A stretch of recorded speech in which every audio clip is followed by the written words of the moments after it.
เจ้าเด็กน้อยกินลูกกิน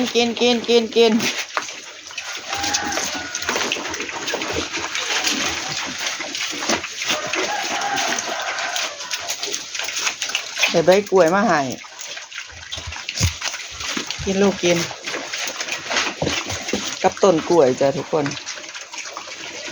ต้นกล้วยกับใบกล้วยจ้ะ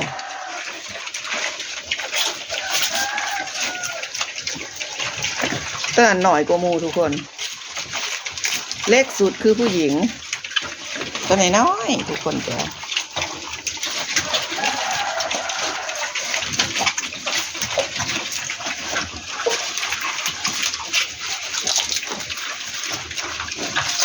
ต้นนี้มากต้นกล้วยลายมันนะเขายืนในห้างเลย